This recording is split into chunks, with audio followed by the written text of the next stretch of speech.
everybody, it's Randy with Carchaeology, and on today's video I'm going to do a little celebration for my father, Richard Carlson, and it is his birthday today.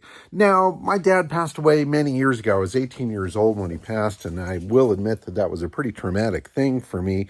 But he was a car dude. I grew up with him going to car shows and things like that, and he certainly had some of his favorite cars, two of which I actually have here in the lab. So I'm going to show you those cars and tell you a little bit more about him and what he did with his machines. So my pops was born in 1931 on July 8th, which happens to be today's date. And he grew up in the Chicago area. He was an only child, had some great parents. His dad, Ernie, was a fantastic dude. I remember him greatly. And they had a great life. You know, they grew up out there, had a good time. He had an interest in cars pretty obviously from the get-go. I've got some cool photos of him with his pedal car back in the day, a really awesome Mack C-cab dump truck pedal car, which if I ever found one like that, I'd just have to add it to the collection. And then when he graduated high school, had his first car, that got him on wheels. When he got up into the 50s and was kind of choosing his own cars, he bought an MGTD that was his sports car. That's when he and my mom met. They ended up coming out to California in the 1950s in a 50 Ford convertible and brought along my oldest brother with them. And they settled here in the Los Angeles area and started, raising more families. So my middle brother came around 1956. I came around 10 years later. By then, they were pretty well settled. Cars that my dad had back in the day, or interests that he had before he was into sports cars, loved sports cars. That they used to go to sports car races and stuff in Elkhart Lake before they came out here to California. And then once he got out to California, he started hitting some of the SCCA events and things like that. In 1964, he bought this 1963 Porsche 356, and that was his daily driver for many, many years. In fact, he drove that car, I think, up until 1979, before it got a little too tired and he parked it. So I tell people that my first ride in this car was prior to birth, prior to conception, quite frankly. But he loved this car. He took this car out on rally events and things like that. I've got some cool dash plaques on the dash from some of the events that he entered. Now, granted, it didn't look like this, didn't have numbers on it and stuff. It was just a basic daily driver Porsche, but it was a car that he absolutely loved to drive. And I'm super thrilled to have that. When he passed in the mid-1980s, I was 18 years old. I was just getting started with my whole car passion in actually working on cars. Obviously, as a kid, I was into toys and model kits and all of that sort of stuff. But when he passed, this was the car that I really dreamed of having. So I ended up making a deal with my mom, made her payments on it, and took this car over back in the late 80s. And then when my wife and I got together and got married in 95, she kind of forgave the remaining balance of it and gave me the rest of the car. So it's been in the family since 1964, and it was definitely one of my dad's favorite drivers. And I'm currently having an engine built for this. The original engine for it has been retained, and that's being done by John Benton at Benton Performance down in Anaheim. And finally, after so many years, I'm going to have the right engine in this car, and I will hopefully be able to drive it and enjoy it as much as my old man did. Other fun little details here. You can see the license plate on here, K6RLN. That's a ham radio license plate. My dad was into amateur radio back in the day. He was always an early adopter of technology and things, CB radios. He was on it hard when the internet started coming around. We had some of the first little computers and stuff in the house, and I know he would be still digging technology if he was around today. But unfortunately, he's not. In any case, other stuff. He had a really good friend that from Chicago that he grew up with in grade school that ended up coming out to California in the early 1970s. And his name was Bill Snyder, and he was a collector of classic cars and stuff even back in the early days. He was buying Duesenbergs and things in the 1960s, back when they were cheap. And when he came out to California, he and my dad, got back together and started having a good time. They had moved in right down the street, and Bill and my dad went around and found some neat cars to buy, and would do a little buying and selling and stuff like that. The 34 Packard in the background is a car that my father bought in 1971 from a dealer, a car dealer in Orange County. The car had been traded in by the original owner for a new Chrysler, and this 34 Packard sat on the showroom floor. And my dad found out about it. He went down and bought the car, and it has been in the family for many years. So he actually kept it for actually about 10 years or so. I spent a lot of time in the back seat of this car as a kid, going to classic car club events and things like that. Here's a picture of my dad with the car back in the 1970s. You can see him there with the 34 Packard and a 40 LaSalle, which was the first kind of old car that my dad bought. He was a member of the Classic Car Club of America, and we went on a lot of events with that. In any case, he absolutely loved this 34 Packard. It's an all-original, unrestored car. You can see some other videos I've posted on this over the years. But he was super proud of it because it was a car that was not restored. It was very well kept, very original. And back in the 70s and 80s when he had it, that wasn't such a big deal. But flash forward to today's world, and that is even more highly prized. In fact, when we brought this car out to the La Jolla Concours a number of years ago, it won a very prestigious award, the HVA FIVA Preservation Award, which is something they only give out a few times a year at some of the major events. And the 34 Packard won that. So true testament to my dad being ahead of his time with finding cool things. Now, at one point in the 1980s, early 1980s, somebody approached my dad and offered him just too much money for the 34 Packard, and he took that offer, as sometimes you do. And I think he always regretted selling that car. I always wondered why he did it, but now as an adult, I realized it was just a situation where the offer was just too good. But the 34 Packard went away, and then 34 years later, I came across the car at an event down in Palos Verdes, California, and I saw the car from across the lawn, and I knew that that was my old man's Packard. So we ended up buying that car back and bringing it back into the family at that time, and surprising the family with it. So we put it back in the original garage where it sat once before, and then on Christmas broke it out and surprised everybody with it. So it's a member of the family. It's a car that's not going to go anywhere. It's a part of our family trust. It's our family jewel. It's the family 34, as it says on the license plate.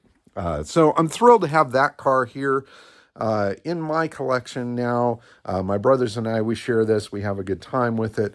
I've got my old man's Porsche, and that car is super special to me. Both of these cars, when I'm driving these cars, it feels like I'm still holding his hand as a little kid. I'm touching the steering wheel that he touched back in the day, and that's about as close as I can get to spending time with him now that he's gone. And he's been gone, well, for a long frickin' time. 1985 is when he passed, and I was a different man then.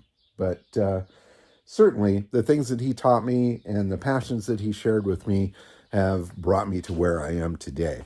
So another thing I'm going to do real quick, I've got some photos of some of the cars that he's had in the past. I'll share some of those with you, and then maybe we'll fire up one of my old man's cars here and go for a quick drive. Now, I've got a pile of boxes here that I need to go through after clearing out my mom's house after she passed last year. But my dad had this car room where he had photos of all the cars that he's had in the past. And I ended up taking up a bunch of that stuff to bring it out here. But I've got to pull it out of these boxes and hang it up somewhere. Here's a photo of the 34 Packard out in front of the family homestead back in the day.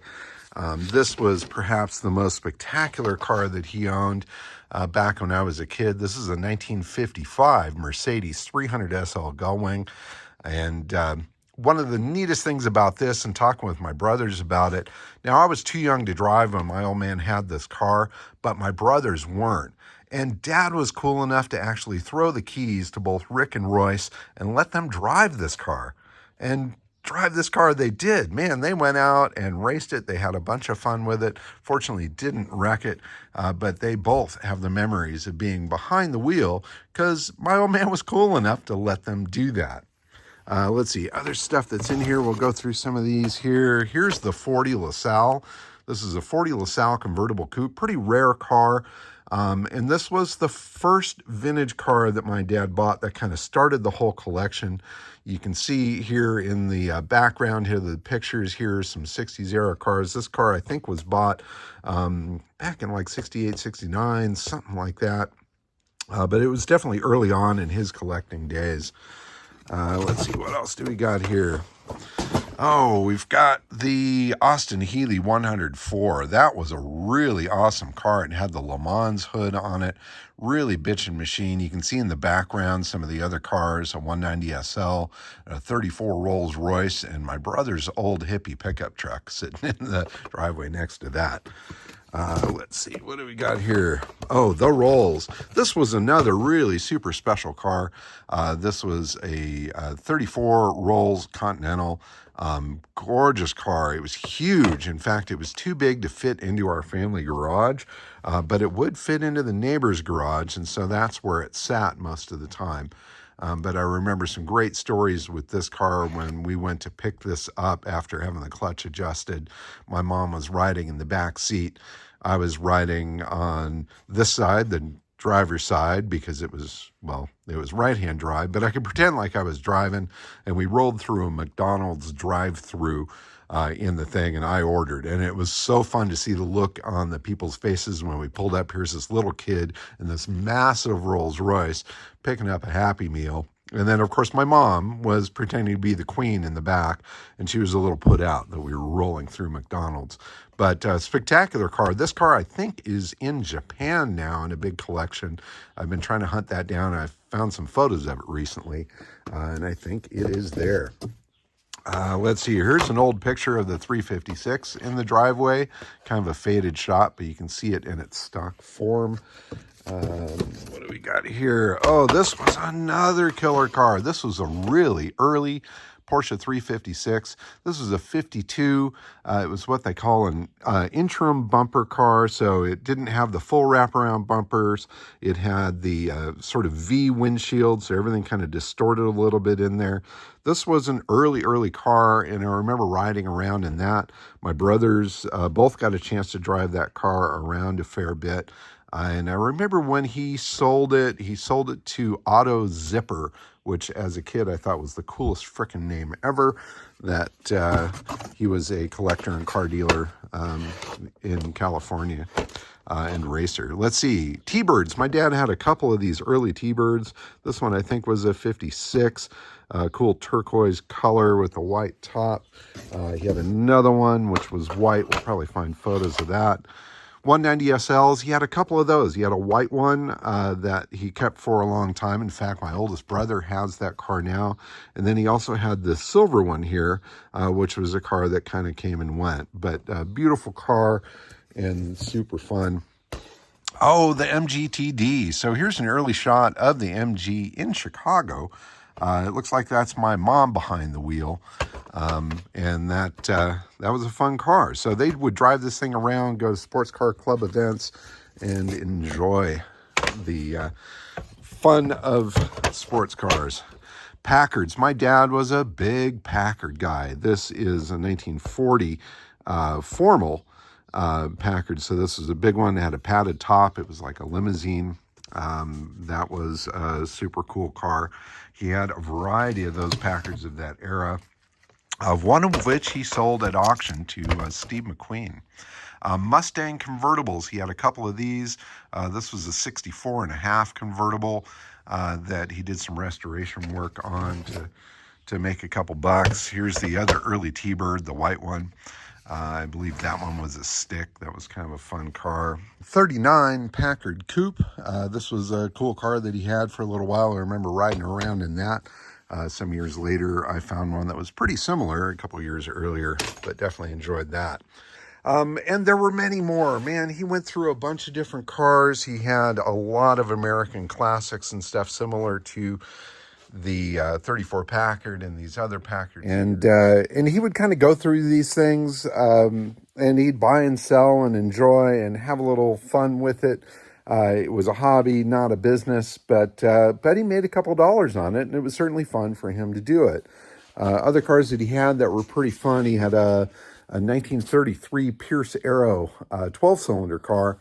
I remember that. There's also a 32 Packard Light 8 Roadster that we've also kept in the family. That's over at my brother's house right now, and that was a car that he bought at auction on Mother's Day, and upset my mom a bit because it was Mother's Day and he was out buying cars, so he told her it was for her. So we've, from that point on, called it the Mother's Day Packard, and that's the car that my brothers and I took the fenders off of, opened up the exhaust and took it out on the beach for the Race of Gentlemen, which was an amazing thing. In any case, that car, we're going to restore at some point as well.